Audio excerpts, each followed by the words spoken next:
Hello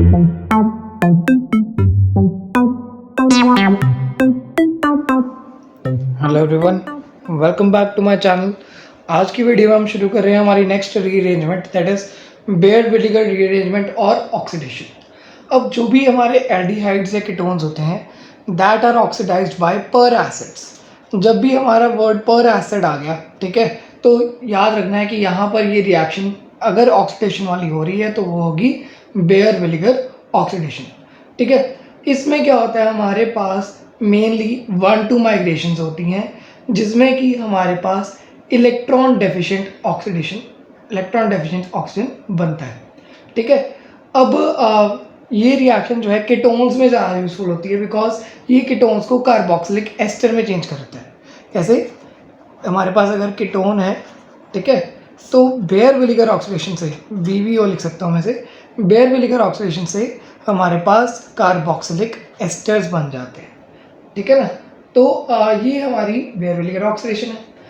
अब ध्यान दिया जाए तो जो एल्डिहाइड्स हैं उनके लिए ज़्यादा यूजफुल नहीं है बिकॉज एल्डिहाइड जो है वो कार्बोक्सिलिक एसिड्स देंगे जब भी हमारी बेयर विनेगर ऑक्सीडेशन होगी।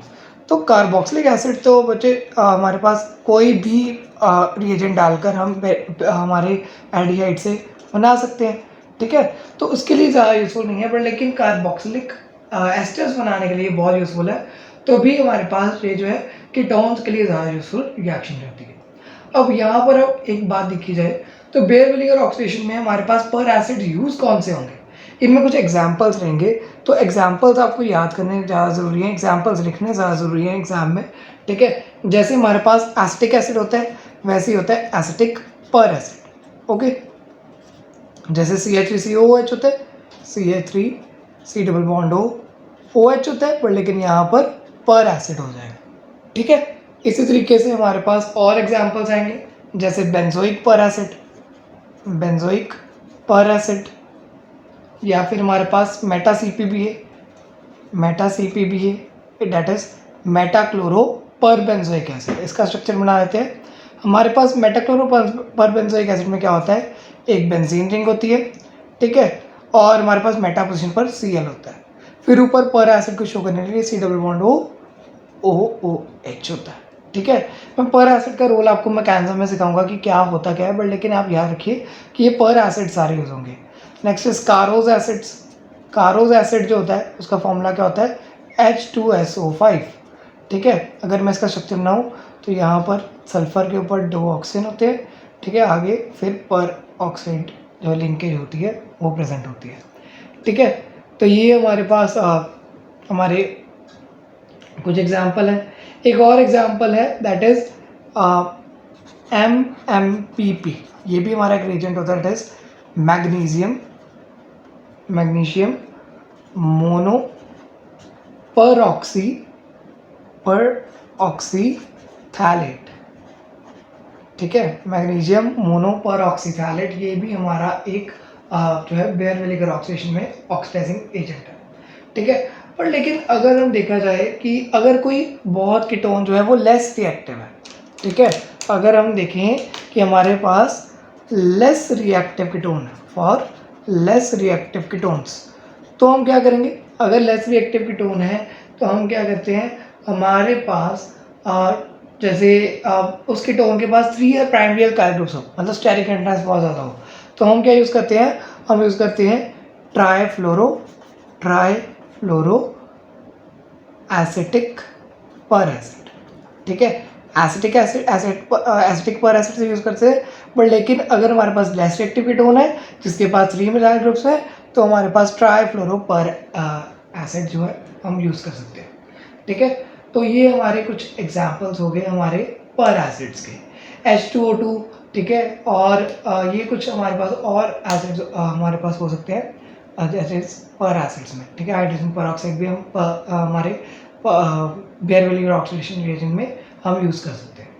ठीक है, अब एक बात ये देखिए कि हमारे पास जो ये वाला रिएजेंट है MMPP का मेन फ़ायदा क्या है कि ये जो है पर ऑक्सीडेशन तो करता ही है, ठीक है, बट लेकिन अगर हमारे पास कार्बन डबल बॉन्ड प्रेजेंट हो, ठीक है, कार्बन डबल बॉन्ड प्रेजेंट हो अगर, तो हमारे पास बेयर विनेगर ऑक्सीडेशन होने के बजाय अगर पर एसिड इसमें डाल दिया जाए लाइक MMPP, बेयर विनेगर ऑक्सीडेशन होने के बजाय क्या होगा, हमारे पास इपॉक्सीडेशन होगी। क्या होगी? इपॉक्सीडेशन।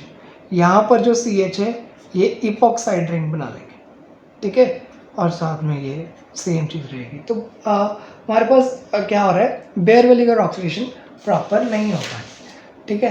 अब पहले तो हम इस रिएक्शन का मैकेनिज्म अच्छे से पढ़ लेंगे कि मैकेनिज्म ये रिएक्शन होती कैसे है, ठीक है। जैसे हमारे पास हम कीटोन ले लेते हैं, first we will write mechanism, important है, याद रखिएगा। जैसे हमारे पास एक कीटोन ले लिया हमने, ये हमारा एलिफेटिक कीटोन, ठीक है। अब इसमें हम क्या डालते हैं, हमारा एसिड डालते हैं, ठीक है, चाहे पर एसिड डालते हैं बट एसिडिक मीडियम तो होता है। तो वो जो कीटोन के ऊपर डबल बॉन्ड O के ऊपर जो ऑक्सीजन है, ठीक है, तो वहाँ से लोन पेयर जो है वो H को अट्रैक्ट करेंगे। सो R C double bond O H R, यहाँ पर पॉजिटिव चार्ज आ जाएगा। अब हमारे पास जो पर एसिड था, ठीक है, मैं ये वाला एसिड को मैं इस मिथाइल ग्रुप को R ले लेता हूँ। सो हमारे पास पर एसिड था R C double bond O OH, ठीक है। यहाँ पर जो लास्ट वाला OH है उसके इलेक्ट्रॉन जो है वो इलेक्ट्रोफिलिक कार्बन पर अटैक करेंगे, ठीक है, ऑक्सीजन अपने इलेक्ट्रॉन्स लेकर वापस चला जाएगा और हमारे पास जो प्रोडक्ट बनता है हम देखेंगे क्या बनेगा, दैट इज RCOH, यहाँ पर OH है, ठीक है, यहाँ पर O, then again C double bond O, then R, ठीक है, यहाँ पर भी R लगा हुआ था। अब यहाँ पर क्या है, ये वाले ऑक्सीजन पर पॉजिटिव चार्ज आ जाता है। अब ये पॉजिटिव चार्ज कैसे हटेगा, यहाँ से हम क्या करेंगे, डीप्रोटोनेशन करेंगे, पॉजिटिव चार्ज रिमूव कर देंगे, ये H जो है इसको अपने इलेक्ट्रॉन्स वापस कर देगा, ठीक है। तो यहाँ पर हमारे पास एक स्टेबल इंटरमीडिएट बनता है, ठीक है, यहाँ पर एक इंटरमीडिएट बनता है, this intermediate is known as Criegee intermediate. ये वाला इंटरमीडिएट क्या है, क्रीज इंटरमीडिएट। क्रीज इंटरमीडिएट जो है वो हमारे पास इस मैकेनिज्म को प्रूव करने में ज़रूरत करता है, ठीक है। और अब इसका प्रूफ देखेंगे, क्रीज इंटरमीडिएट ही बन रहा है, कोई और इंटरमीडिएट नहीं बन रहा, ठीक है। अब हम इस जो है इस क्रीज इंटरमीडिएट में क्या डालते हैं कि रीअरेंजमेंट होनी शुरू हो जाए, तो हम इसमें एसिड डालते हैं। क्या डालते हैं, हम एसिड डालते हैं। तो एसिड डालने पर क्या होता है, हमारे पास जो प्रोडक्ट आता है उसमें पहले तो RCOH है, ठीक है, यहाँ पर R है, यहाँ पर O देन C, ये डबल बॉन्ड जो O था उसने एसिड को ग्रैब किया है, तो OH है, यहाँ पर पॉजिटिव चार्ज है, यहाँ पर R ग्रुप पहले से ही प्रेजेंट था, ठीक है। अब हमारे पास क्या होता है, यहाँ पर जो OH है मैं इसको दूसरे पेन से मार्क करता हूँ, इसके इलेक्ट्रॉन जो है वो यहाँ पर डबल बॉन्ड बनाने की कोशिश करते हैं। ये R जो है ये माइग्रेट करता है इस ऑक्सीजन की तरफ, ठीक है, ये बॉन्ड जो है ये ब्रेक होता है और यहाँ पर डबल बॉन्ड बनने की कोशिश करता है, और यहाँ पर क्या होता है, ये डबल बॉन्ड ब्रेक होके सिंगल बॉन्ड OH बनाने की कोशिश कर रहे हैं, ठीक है। तो यहाँ पर मेनली हम क्या देख रहे हैं कि ब्रेकेज हो रही है। तो हमारे पास जो रिजल्टेंट प्रोडक्ट्स आते हैं उनमें पहला प्रोडक्ट क्या आता है, दैट इज R, ये C के साथ डबल बॉन्ड O है, ठीक है, हाँ RC double bond O, then साथ में क्या लगेगा, OH लग जाएगा। हम ये वाला पहले देख रहे हैं, RC double bond O OH, ठीक है, पहला ये आ गया। अब जो सेकंड वाला है, सेकंड प्रोडक्ट, उसमें क्या देखेंगे हम, RC डबल बॉन्ड OH फिर OR, ठीक है, हमारे पास क्या है RC डबल बॉन्ड OH, ठीक है, ये वाला RC डबल बॉन्ड OH और ये वाला R जो यहाँ शिफ्ट हो गया तो ये क्या आ जाएगा, OR बन जाएगा, ये पॉजिटिव चार्ज है, ठीक है। अब यहाँ से भी हम पॉजिटिव चार्ज को रिमूव कर देंगे, तो हमारे पास एंड में ये पॉजिटिव चार्ज रिमूव करने पर हमारे पास जो है कार्बोक्सिलिक एस्टर बन जाता है, RC double bond O OR। तो मैंने क्या बताया था कि यहाँ पर अगर R डैश हो, ठीक है, यहाँ पर भी R डैश, यहाँ पर भी R डैश, यहाँ पर भी R डैश, तो या तो ये वाला R या फिर ये वाला R कोई भी शिफ्ट कर सकता है। तो समझ लो यहाँ पर हमारे पास R डैश आ गया, ठीक है, तो यहाँ पर हमारे पास प्रोडक्ट में भी यहाँ पर R डैश ही बनेगा लाइक दिस, ठीक है। तो इस तरीके से हमारी बेयर विनेगर रीअरेंजमेंट होती है। Okay, I hope it is properly clear to you कि बेयर विनेगर रीअरेंजमेंट कैसे हो रही है। ठीक है, अब फ्रेंड्स यहाँ पर ये नोट करना बहुत ज़रूरी है कि हमारे पास जो बेयर विनेगर रीअरेंजमेंट हो रही है उसमें हमारे पास जो माइग्रेशन हो रही है आर डैश की, वो आर डैश कैसे माइग्रेट कर रहे हैं। ठीक है, मतलब कौन सा ग्रुप है आर डैश। ठीक है, तो हम एक बात पढ़ते होते हैं, यहाँ पर छोटा सा साइड में लिख देता हूँ, माइग्रेटरी इफेक्ट, माइग्रेटरी इफेक्ट और माइग्रेटरी एप्टीट्यूड। अगर मैं कंपेयर करूँ हाइड्रोजन को, फिनाइल ग्रुप को और एल्काइल ग्रुप को, तो सबसे पहले हाइड्रोजन जो है माइग्रेट करता है, more electron rich group migrates. आपने ये बात याद रखनी है कि जितना ज़्यादा उसके पास इलेक्ट्रॉन है उतना जल्दी वो माइग्रेट करता है।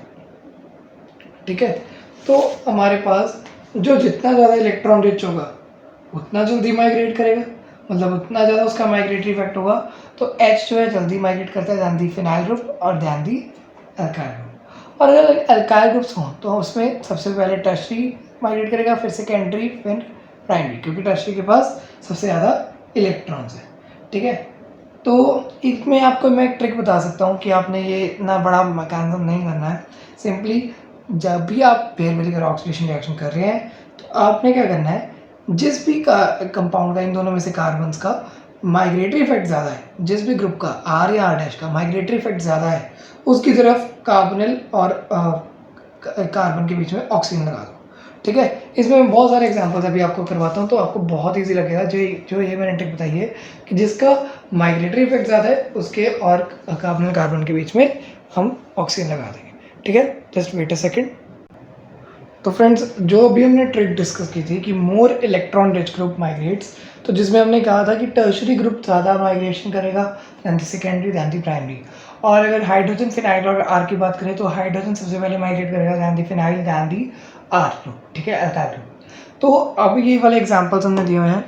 पहले एग्जाम्पल में हम क्या देख रहे हैं कि हमारे पास यहाँ पर कार्बोनिल है, इसके साथ ये तो ये ग्रुप है, या ये ग्रुप है, तो इसमें क्या है, नाइट्रो ग्रुप लगा हुआ है, मतलब ये इलेक्ट्रॉन विड्रॉइंग ग्रुप है, तो ये हमारे पास इलेक्ट्रॉन रिच नहीं है।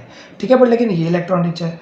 और दूसरी बात देखो, ये वाला जो मिथाइल ग्रुप है जिस सेकेंडरी, ठीक है, मतलब ये वाला, सॉरी, ये वाला जो मिथाइल ग्रुप है, यहाँ पर अगर बात की जाए तो ये हमारे पास, सॉरी सेकेंडरी की बात तो है नहीं, मेनली बात क्या है, ये इलेक्ट्रॉन डेफिशिएंट है और ये इलेक्ट्रॉन रिच है।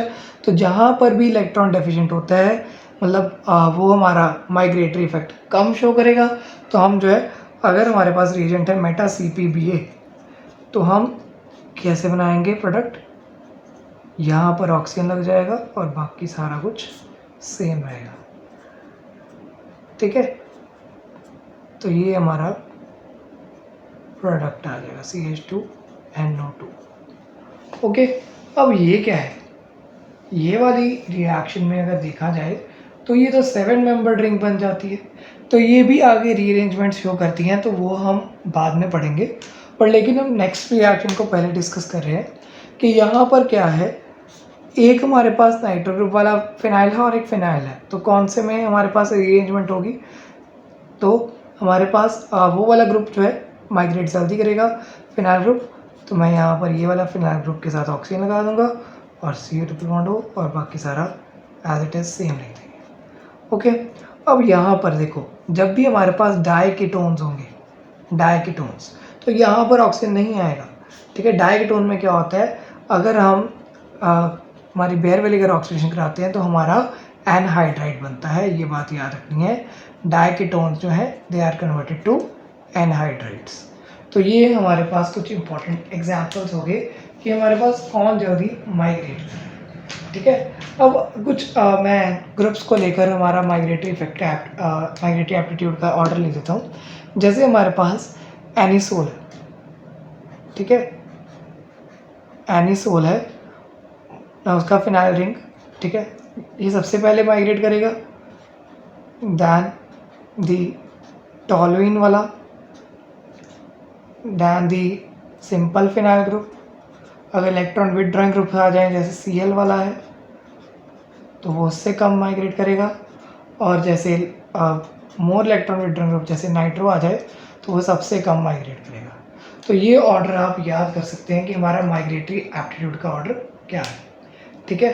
और अगर मैं सिंपल बात करूँ हमारे हाइड्रोजन्स वाले की, तो सबसे ज़्यादा माइग्रेटरी एप्टीट्यूड हाइड्रोजन का है, फिर हमारा टर्शियरी अल्काइल ग्रुप का है, फिर हमारा सेकेंडरी अल्काइल ग्रुप का है, फिर हमारा एराइल ग्रुप मतलब हमारा फिनाइल ग्रुप का है, फिर अगर पैरा अल्काइल ग्रुप है उसका है, और लास्ट में मिथाइल ग्रुप का है। प्राइमरी अल्काइल ग्रुप के बाद मिथाइल ग्रुप का है, ठीक है।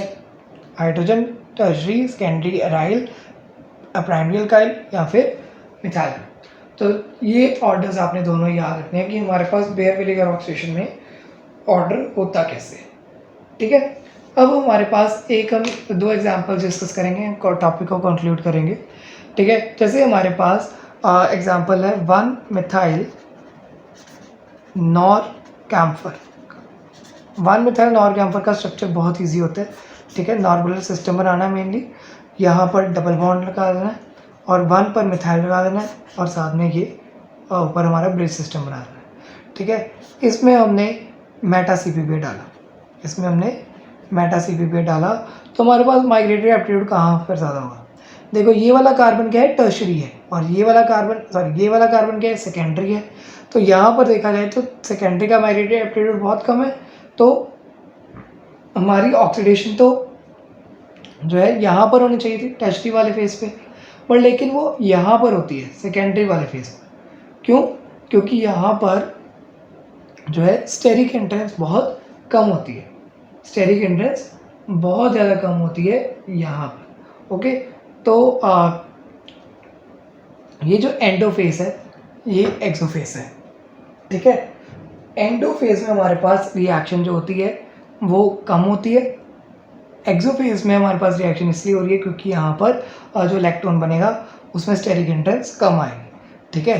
तो यहाँ पर हम देख सकते हैं, यहाँ पर डबल बॉन्ड हो, यहाँ पर ऑक्सीजन, और यहाँ पर इस तरीके से हमारा प्रोडक्ट बन जाएगा, ठीक है।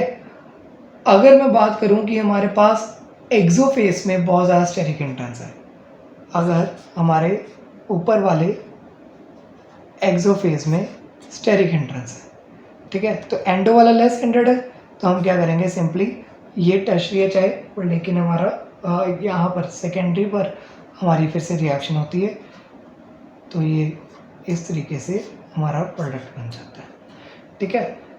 और अगर हमारे पास चॉइस हो कि हमारे पास एक सिंपल सिस्टम दिया है, नॉर्मल सिस्टम, तो हमने कहाँ रिएक्शन करानी है, तो हम किसी भी कार्बन पर रिएक्शन करा सकते थे, पर लेकिन ये वाला टर्शियरी है और ये वाला सेकेंडरी है, तो हम कहाँ करवाएंगे रिएक्शन, मेटा CPP डालकर।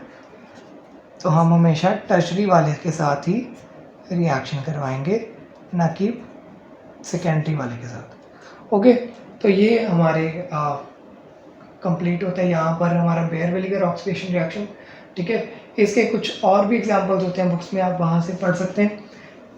बाकी अगर पेपर में आ जाए MMPP लिखा हो तब भी हमने बेयर विनेगर ऑक्सीडेशन करनी है, अगर H2SO5 लिखा हो तो भी हमने बेयर विनेगर ऑक्सीडेशन ही करनी है, तो ये बात हम याद रखेंगे। तो यहाँ तक हमारा कंप्लीट होता है topic. So thanks for watching the video, do subscribe to my channel for more videos, thank you so much.